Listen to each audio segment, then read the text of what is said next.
Hello, Internet. All right, it looks like everything is live and going good. All right. So, uh, today I just kind of wanted to jump on here and do some work on the tabletop role-playing game that I am working on here, which is Underkeeper. And so just wanted to invite you along for the process, talk about things, answer questions in chat, and yeah, just kind of see how it goes. So, primarily what I am going to be starting working on here is I have been working on a couple of notebooks that contain all sorts of different thoughts, ideas, and then drafts of writing. So I'm just going to copy over some of that information here for the section on physicality for the fawn ancestry that I've been working on. So let's go ahead and just kind of get into that part of this. All right. Okay, so let's just go ahead and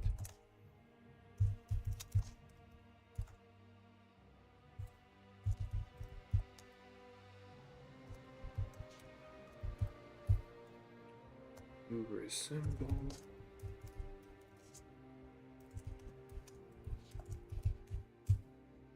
Humanoids. Okay. So fawns.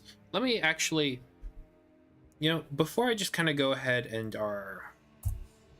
I'm typing through everything, let's go ahead and just kind of give a brief rundown of some of the different ancestries that I have information for. I don't have everything in these documents, and so a lot of what these streams are going to be is me organizing information from previous versions over here on the right and bringing them over to the quote-unquote more final definitive versions on the left here.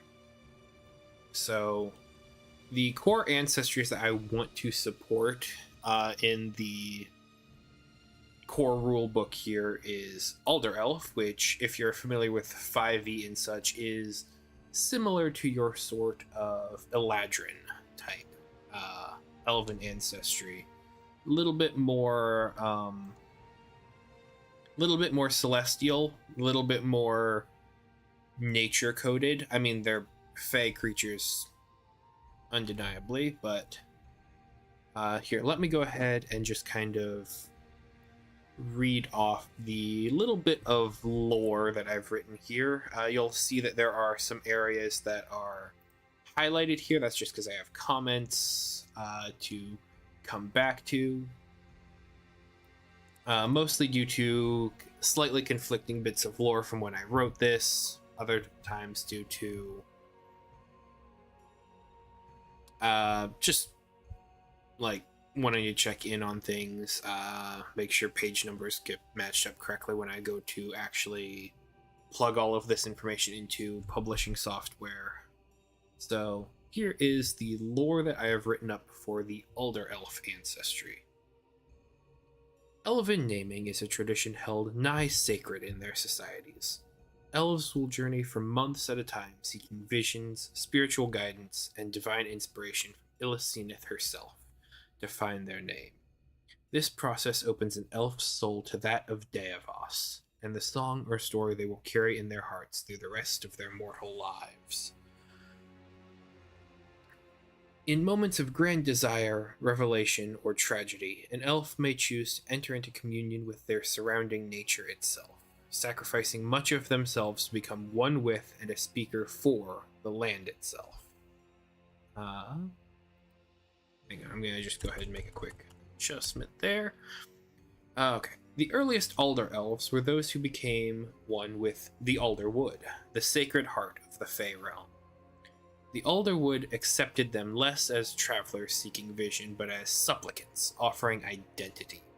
They open their minds to the memories of the forest and surrender their singular identities for the stories and voices of the Woad. Among the Fae courts, older elves hold a liminal place. They're honored as emissaries of the primal world and feared for the same reason. Fae courts and noble persons often seek their counsel to ask advice and gain the wisdom, knowledge, and consent of the natural world in their actions. Even the Archfey tread carefully where Elder Elves stand, for the land speaks with an authority older than any crown.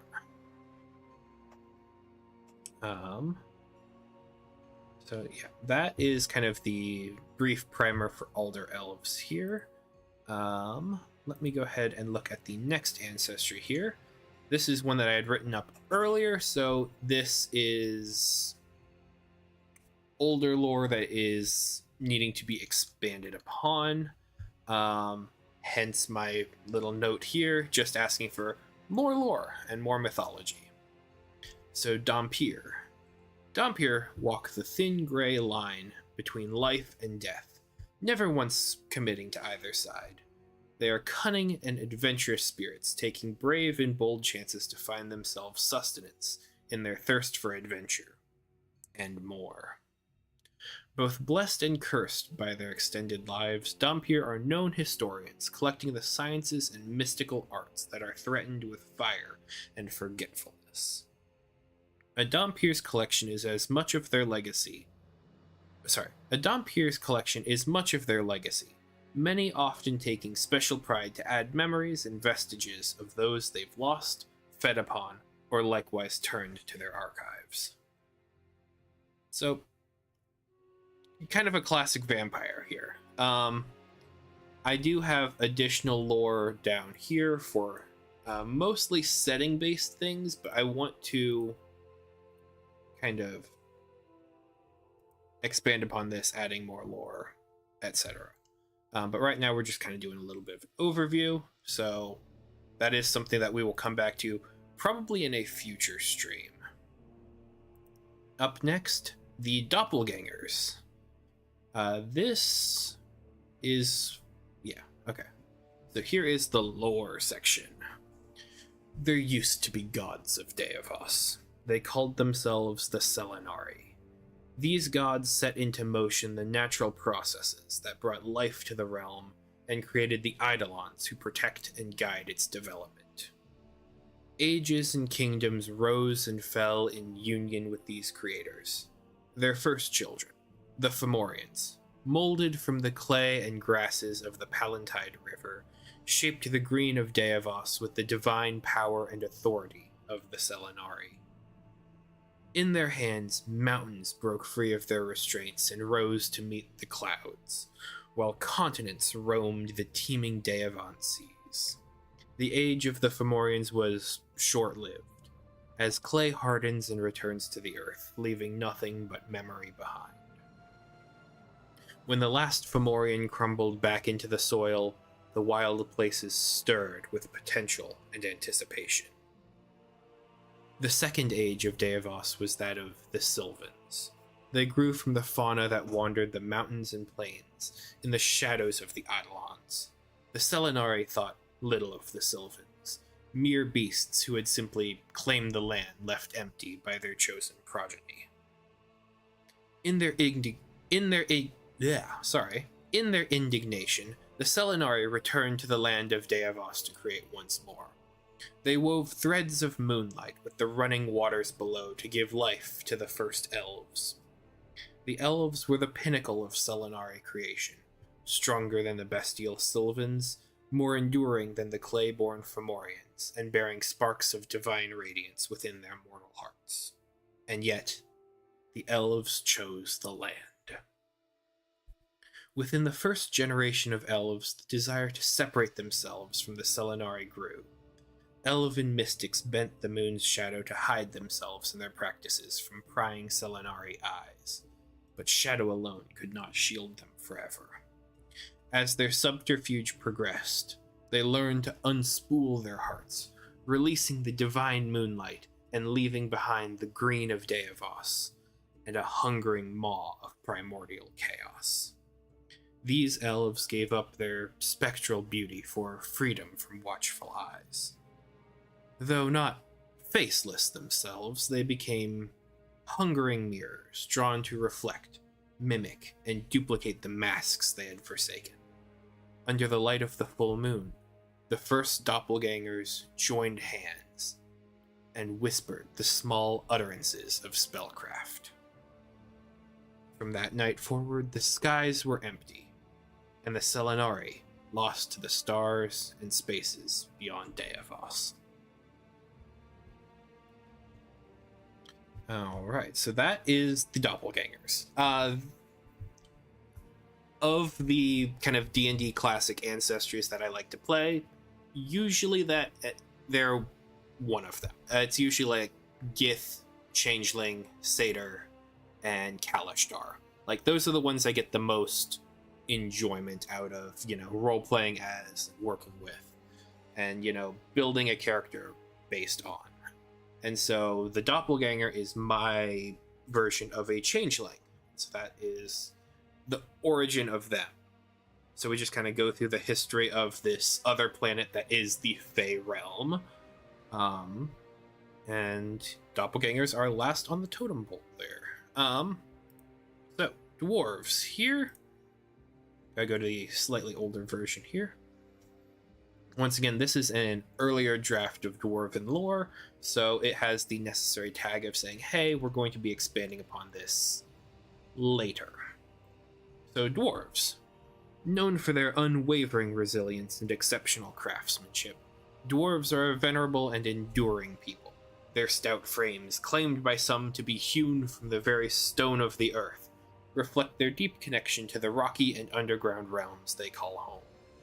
With a lineage steeped in tradition, dwarves are celebrated for their unyielding determination, rich culture, and a legacy of heroes that spans countless generations. I want to expand upon this because Dwarven lore, at least for my setting, is a little bit more. It's a little bit different than your classic D&D setting, in that my dwarves are more of your, rather than, miners digging holes in the ground because miners, dwarves, like your constant kind of dwarven stereotypes. I decided to adapt dwarven lore to have them fill sort of the niche of your what's the right word? Your doomsday preppers. Dwarves are the doomsday preppers of the Underkeeper game. Their origin is that they came about in this world that I've kind of currently dubbed Oridon, and that world sucks. Basically, the entirety of it is based on what planet Earth was like during the Permian mass extinction event. So dwarves are just like the most resilient species out there because they survived this awful planet, and during a convergence of worlds, some of them escaped, made their way towards our prime material plane, our prime setting, and now they have adapted this culture of survival, of escaping rough conditions where the water isn't safe to drink, where the sun is a deadly laser that is going to burn you alive, give you mutant growths and cancers and all sorts of nastiness there. Earthquakes, thunder, like fire in the skies. Like, Oridon is a terrible place that I want to expand upon, like, where this dwarven culture comes from. And so that's where you get the water isn't safe. So what do civilizations do when the water isn't necessarily potable? They ferment weaker alcohols. And so you have the dwarven drinking stereotype just coming about through a little bit of a backdoor means. What do you do when the outside world is dangerous? You bunker down. Like, so dwarven mining, dwarven, rock-hewn colonies and such is all a response to the outside world being rather inhospitable, and so they took to a more subterranean life. There's a lot of different things there that I have written down and established in other documents and such, and so a lot of what these streams are going to be is me organizing that lore, making note of it, bringing it into my kind of current core rulebook text copy document here, and just making it good. So that is the basic lore for dwarves. So let's go ahead and jump over to elves, since they're just kind of next up on the list here. Once again, earlier ancestry, so they are kind of your standard Tolkien-esque elves. Elves are renowned for their profound kinship with the natural world. They embody the spirits of the forests, mountains, rivers, often living in harmony with the wild and seeking to safeguard its delicate balance. Elves possess a beauty that defies the passage of time, aging at a pace that seems glacial to most other humanoids. This longevity bestows upon them a unique perspective. Sorry, I lost my place. On the ever-changing world, often solidifying elves as watchers and guardians of tradition and keepers of sacred knowledge. So, one of the core ideas of going back and doing these streams and such is I want to kind of expand upon this, because right now I've got a lot of ancestries that are the keepers of sacred knowledge and historian types. And so we've got a little bit of that with the dump here. We've got a little bit of that with the elves here. I think I threw in a little bit of that to dwarves. And I also have it in the fauns, which is coming up next. And that is one of the ones that, of all of them, I like the fauns the best. Not just because they're one of my favorite ancestries to play, as alluded to earlier, but because they're more... I wrote this up more recently, and so it fits with the world better in my mind. So let me go ahead and let's just dive into the introductory lore for the faun ancestry. For a brief moment in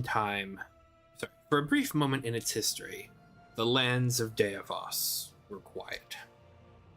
The birds still trilled their songs, the grazers still lowed across the vast amber plains, and the fishes hummed in their undersea choirs. But the shapers and caretakers of the land, the great Fomorians, had crumbled back into the clay from whence they came. In the thrum of the Eidolons, the fauns stood up to join in the wild song of Deavos. Note, these are your Sylvans. Well, they're one of the Sylvan ancestries, so as alluded to in the doppelganger lore there, fauns are Sylvans, and so they are the second age of Deavos.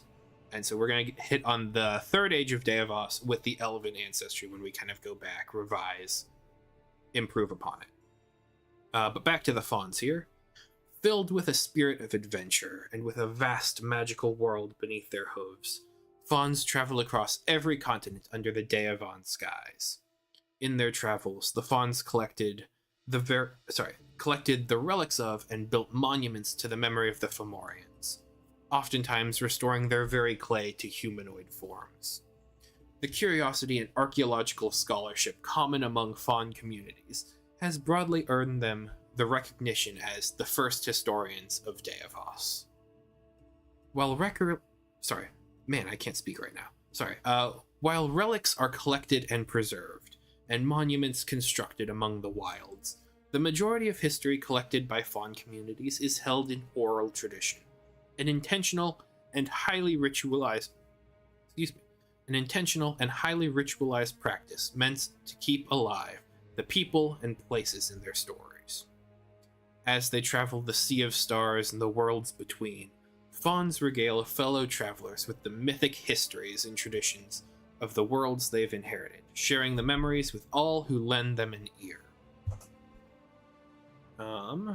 So let me see what else I have here, because several of these ancestries are either in early stages or don't have their lore written up yet. Hence the reason I've been kind of keeping notes in these journals here. This is where I've been drafting up the introductory lore and currently the physicality sections as well for each of these ancestries. So Goblin and Hobgoblin is currently empty. Golem, important difference there. One of those is copyrighted. And the Golem ancestry in here is going to be much more of you are a construct, you have been built, whether by the spirits of nature, whether by a wizard or a mage of some sort. Maybe you're a clockwork apparatus sort of person. And so it's going to be a very much build it yourself, do it yourself ancestry option here. Halfling, your standard short folks. I know I have more lore on them elsewhere, but I know I'm also working on that as a part of figuring out the ancestral stuff from the prime material plane here. So I've got, ancestral trees, organization of niches, and development of, I guess maybe you can't really see that there, development of lore for the prime material plane, and so that would be your orcs, your humans, your goblins, and your halflings. Harpy, I don't have a ton here. I do have kind of vague niche diagrams here on this section of my notebook, so we're going to kind of be going into some of that. But basically, like your standard seafaring harpies, your kind of rock colonies, like mountainside dwelling humanoids with bird wings, humans and demi-humans. That one is the new document. Here is the old one. All right. So this is the older version of a human that we're going to be updating and expanding upon. I don't know how much we're going to be expanding on, just because everyone knows what a human is. We're all playing one, at least as far as I understand. So humans are renowned for their exceptional drive, their boundless ambition, and remarkable adaptive. Wow, I can't. Yeah. Let me just start that one from the top there. Humans are renowned for their exceptional drive, their boundless ambition, and their remarkable adaptability. The kingdoms and city-states of mankind stretch across vast territories hewn from ingenuity, determination, and sheer force of will. Restless by nature, humans' insatiable curiosity drives them to pursue enlightenment through art, magic, and philosophy. I'm going to change that "or" to an "and." This spirit of adventure drives the conquest of empires and the exploration of many oft-forgotten corners of the world. That is a very blanket introduction to humans, but at the same time, as far as I know, we all are. So it'll probably be expanded upon. It'll probably be made better with the, once again, notes I've made over here about the prime material plane. Our next ancestry is one that is mostly empty right now, the Jotun and the Giantkins. It's just kind of the standard boilerplate in the document here. Next up we have the Kindred. Once again, not a lot here, but this is one of the other Sylvan ancestries of Deavos. So this is your beast folks. This is your... there's a great Pointy Hat video about all of the different animal ancestries, and so this is me saying, hey, if you want to play an animal person, this is your ancestry. It's going to be very much similar to the Golem ancestry, where it's build it yourself, where you can create like different tweaks to get different animalistic attributes for your character. And then there will similarly be like pre-configured options for like a wolf, a fox, a cat, all of the kind of standard things that you would expect. It's the furry ancestry.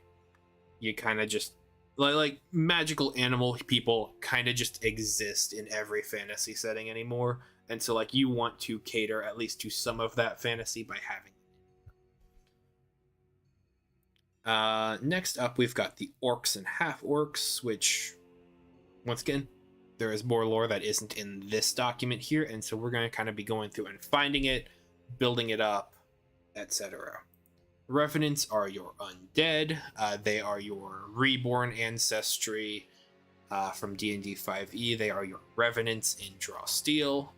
Seraphs are your angels. Somnics. This one is actually kind of a more custom thing. These are my kind of setting neutral Kalashtar. They are aberrant dream spirits and kind of guys like that who have latent psionic abilities. Yeah, that's kind of the basic introductory level introduction to them. Tieflings, you know them, you love them. D&D 5e. We're keeping much of the same lore. They're fiends, they're devils, etc. Undying. This one was recommended to me to include by my girlfriend Sarah, because I didn't really know what they were, and at the same and she was saying you're missing like a water type player character option, and so we were spitballing, kind of going through what some of the abilities are, other days, etc. And so she was recommending like, hey, yeah, water type. You need like an Atlantean, you need a Triton sort of thing, because all of your characters, all of your ancestries that you have options for here are land-based. And so we were spitballing the other day, and I kind of came up with the idea of organizing it by, layers of the deep. So you have your kind of surface dwelling Undyne, and then you have like your Twilight Zone Undyne. So like you have your different strata of the ocean, which will get you different civilizations, which will get you different physical attributes. And so like your Twilight Zone, you're probably going to have like an anglerfish light or some sort of bioluminescence of some sort. Like you can get kind of freaky with it. And I this is one of the ancestries that I am actually looking very forward to writing now, because before kind of talking it through with her, I didn't really know what to do with it. It just felt right to include a water type, and also it kind of rounds out the count of ancestries that I had written up already and had already decided that I was going to include. So it fills a unique niche that I had overlooked. Next up is the Wyrmsfang. The Wyrmsfang.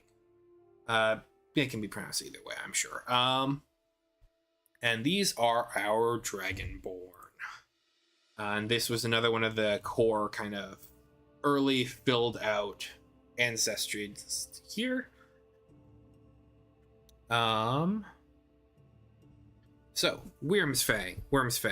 Once again, I'm gonna probably say it like that a couple times. Switch in and out between it. It's a thing. My brain just works weird like that sometimes. Wyrmsfang are a proud and imposing humanoid race with a deep connection to the ancient and powerful dragons from which they descend.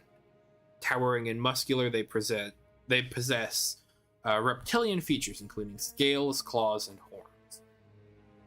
At the heart of Wyrmsfang society is a strong sense of honor and duty. Their lives are shaped by a rigid code of conduct that prioritizes integrity, personal responsibility, and respect for others, especially in battle. They hold their oaths and promises sacred, viewing any failure to uphold them as unforgivable dishonor. While their culture values strength and combat prowess, it also emphasizes self-discipline, continual self-improvement, and mastery of one's craft. So, once again, kind of standard Dragonborn here, and then there is additional lore that will be kind of used to bolster an origin story that would be used to bolster this sort of introductory paragraph here. So those are the core ancestries, and as we kind of had gone through here, we noted that there were going to be several that have like half ancestry options here. So you have your half dwarves, your half elves, your hobgoblins, your demi-humans, giantkin, half orc, and half orcs. And so those will get a special table. Is it here already? No, it's not. Let me see if it's in one of these things here on my right. Nope. No. No.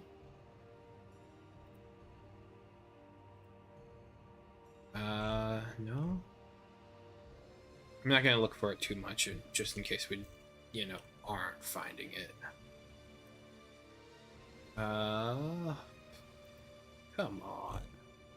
I had to have kept it. I know I have the table in here somewhere.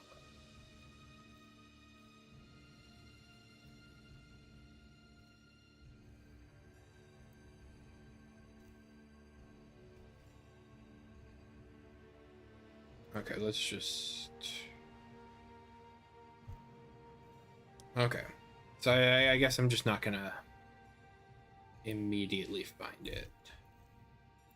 That's frustrating. I know I've got it somewhere, but once again, so that's gonna be the whole bit of this stream. We're going to be kind of going through a lot of my notes, combining them into this one document here that is the current and up-to-date version of the game. Chatting game design, chatting world lore, doing some world building tasks, answering questions in chat, just kind of hanging out, having a good time. That's my pitch here. Just come hang out, have a good time, talk about games. And like, if you have cool ideas, please let me know, and we might incorporate them into the final book.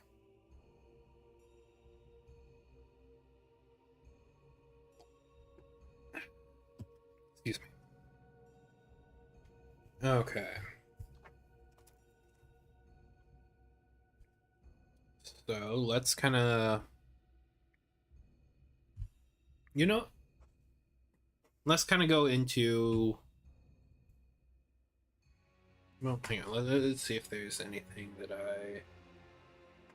if I'm looking over to the side here for a bit, it's just because that's where I've got my stream deck, my stream set up here. So that's got comments, stream health, analytics, etc.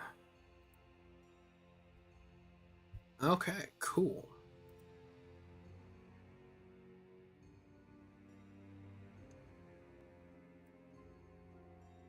Well, it looks like everything is going well, but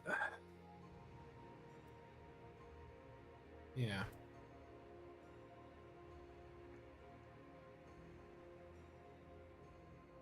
Okay. Well, we've consistently had 0 viewers, 0 chat messages, so I've kind of just been talking to myself and to you, the future VOD people. So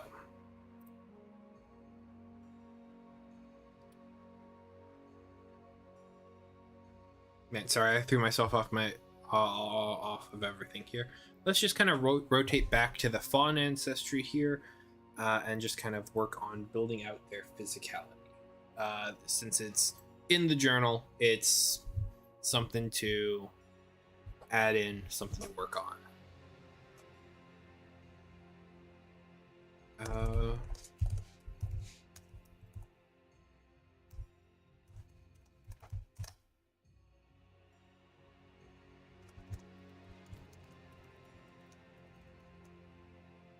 Okay.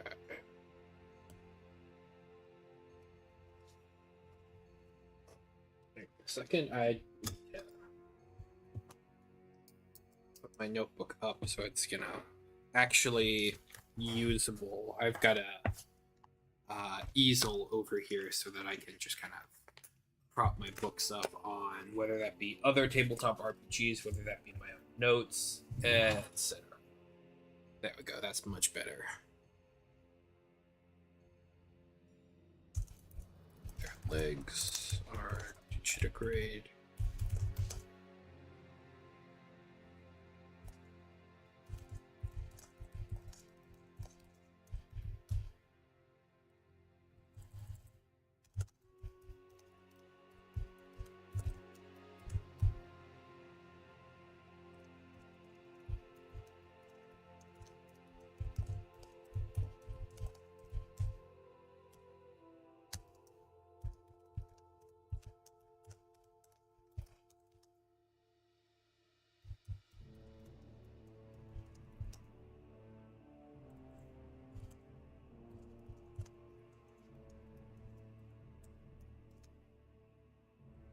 Okay.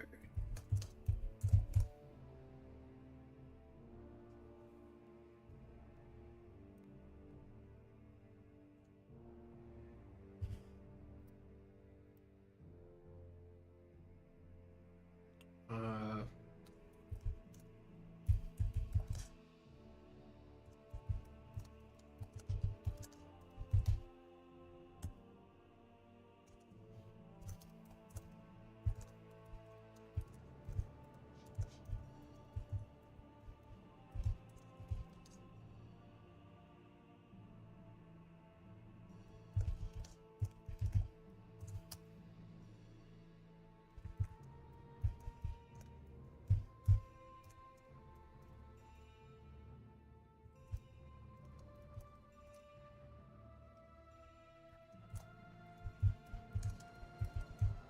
all right, so here is the kind of introductory paragraph that I've got for them. There is more, and we're going to get to it. But this is just the basic first bit of the description here. Fauns are a graceful forest folk who resemble gaunt humanoids with large, deep-set eyes and great curling horns. Their legs are digitigrade, shaped like those of a deer or mountain goat, and covered in a similar bestial fur. Their skin ranges from an earthen umber to a mossy green, to a pale, birch-like white or pallid gray. A faun's body is naturally patterned with faint whorls that mimic trees, growth rings, or a leaf's veins.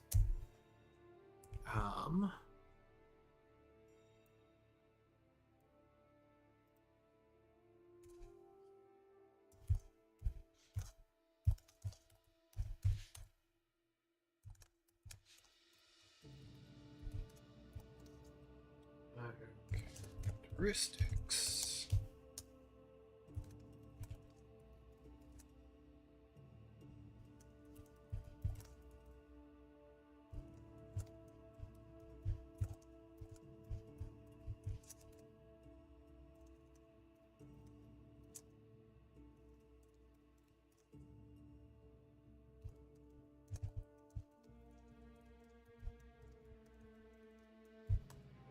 Okay.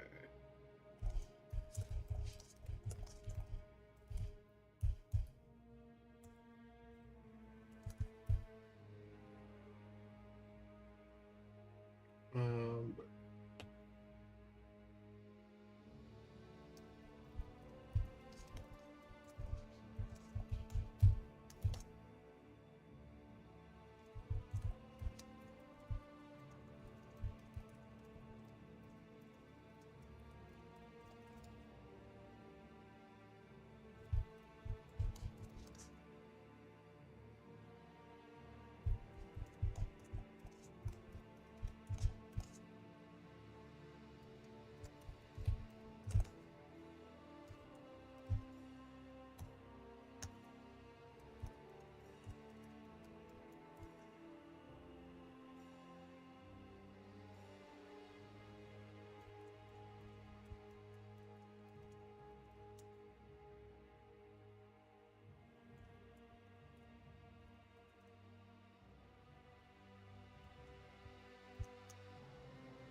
All right. So the next paragraph, actually, this is the last one that I had written specifically here, is kind of on Fawn's horns, just because there's a lot of character creation and such that you can do with that there. So let me go ahead and just kind of read that out there if you weren't immediately following along with me there. One of a fawn's most distinguishing characteristics is their horns. Unlike their ancestral land beasts, a fawn's horns grow in response to their life experiences, rather than continuously throughout the fawn's life, slowly curling and expanding during moments of significant physical, emotional, or spiritual change. Some fawns sand, carve, or burn designs into their horns as a form of identity or devotion. Many of the oldest fawns bear engraved patterns of runes from ancient rituals on their horn. Engraved patterns of runes from ancient rituals on their horns. Similarly, fawn mages are known to have the signs and sigils of their signature spells carved into their horns. Okay, sorry, I thought I had reused words there. That's kind of a pet peeve of mine. Are known to have the signs and sigils of their signature spells carved into their horns so as never to be far from their magics. A lot of S alliteration there, which I'm not sure I love, but I also don't mind it. So yeah, that is kind of what I have there. I know for a fact that like height, weight, average information there is going to be in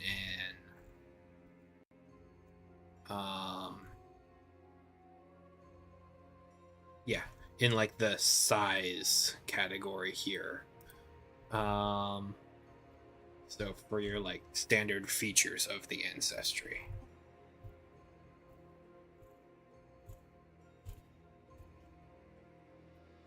So I guess that part isn't 100% necessary to include in the physicality section, but there's still a part of me that wants to like make allusion to it. I don't know. We'll kind of we're gonna kind of see where that goes, but like I do like where this is now.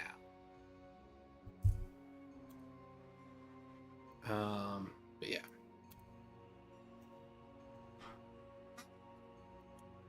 So I would turn over here and ask what you guys think. But once again, there's still no one there. So if you enjoy this, please leave comments in the description. Please let me know, because otherwise I'm gonna kind of just continue going off on this sort of standardized discussion, kind of just spitballing a little bit.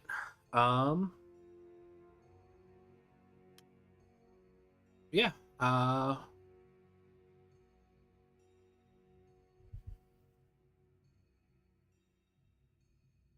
I think I might actually just wrap the stream up here for today. Just as a kind of have it be kind of a primer on ancestries and just kind of discussing things that way. I'm sure we'll kind of begin retreading similar ground in future live streams as we kind of work on and figure things out for others. But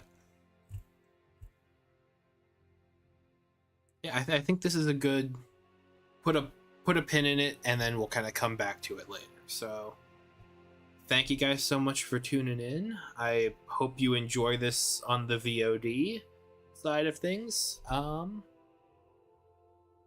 And I'll be seeing ya.